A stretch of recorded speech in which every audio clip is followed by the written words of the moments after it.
Hi guys, today I'm going to show you through the foreign language shelves, which is English language area in the classroom.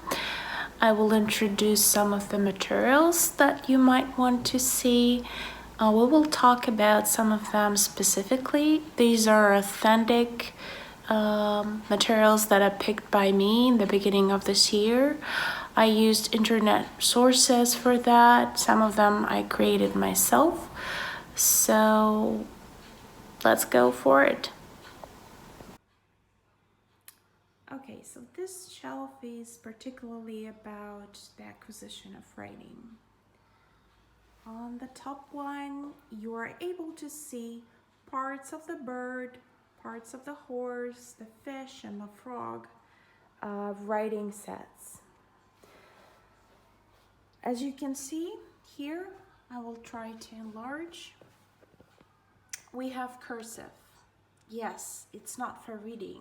This is the example of how to write cursive, and this is the control card to see how to write cursive and to verify yourself. So the top is for the children that are only able to trace, because we know that different children follow their own pace of eye motor development. Some children are not very friendly with cursive letters and they need some support and help with that. And right underneath you see the blank ones, which is for children that are feeling confident about writing themselves and want to do it themselves.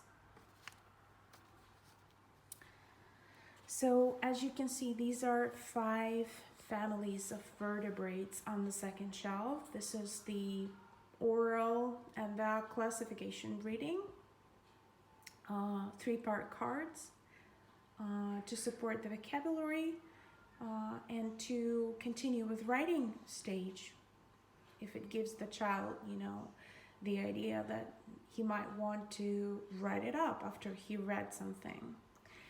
And the next shelf, the third one from the top, has life cycles. For now, I have the pumpkin life cycle, the internal organs of the body, also with the writing collection,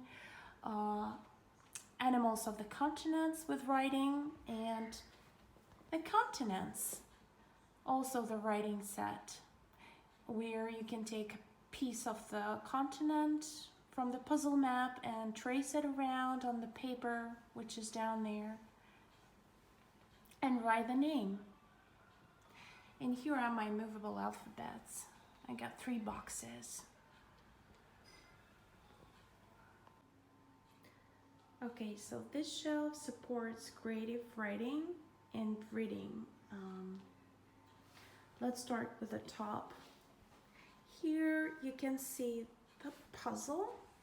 That is, I will try to enlarge. That is a lowercase and capital cursive letters matching.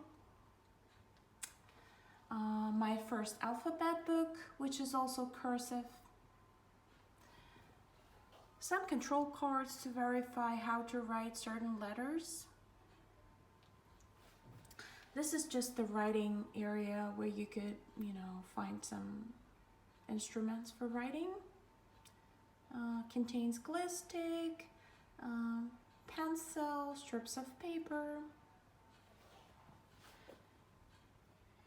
Right here is the alphabet tracing work for children that are mastering their skill. And here is my favorite, flag work.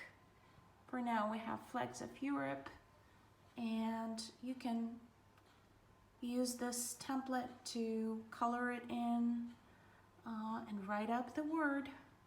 And you also have a control card to verify yourself. The materials that I have in front of you right here are reading materials. Children usually start reading with the phonetic object box, and then they follow up with the vowel reading, because they definitely will be able to learn the blue from the blue sandpaper letters, that these are, the sounds that are called vowels, and that's how they look like, and they start, inserting them. They know that they are blue, and they might match them with the image of the object on the card. It's very easy for them. And then we go right to the phonetic cards reading. Matching the card with the word that the child is able to read.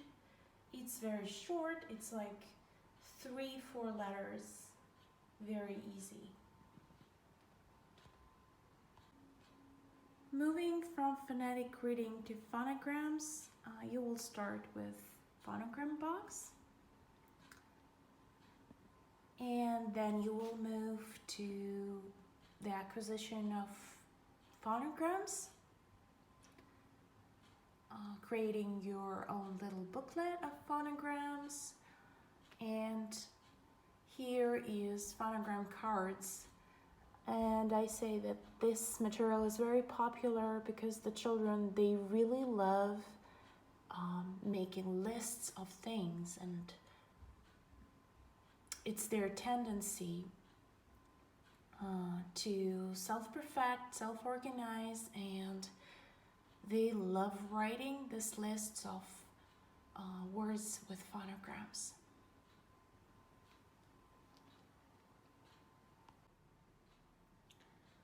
Handwriting charts is the other material that you would like to have in your classroom for writing. You may use the banded paper for this work, or you may create your own sample of the paper and offer it to the children. They love writing out the letters and coloring, creating some beautiful patterns, and markers really help with that work. Another language work that I would definitely be recommending to you to use in your classroom is any type of bingo game that includes the useful information or some interesting facts about animals or objects, events, historical things, scientific things, anything that can give the child a vocabulary and hook him to the material, have him reading and writing and researching and practicing, in solving riddles. That's very important to bring up the curiosity in the child. And with regards to what I just said, now you see the bird bingo game. It includes different stages. The first stage is the child identifies the bird and then covers the spot on the card, on the big card, and then the other one, the child can read the name of the bird and cover his card again. And the other option is the child can guess the riddle about the bird and find this bird on the bingo card. Children love this game. They really adore it, and it's very fun to play with them.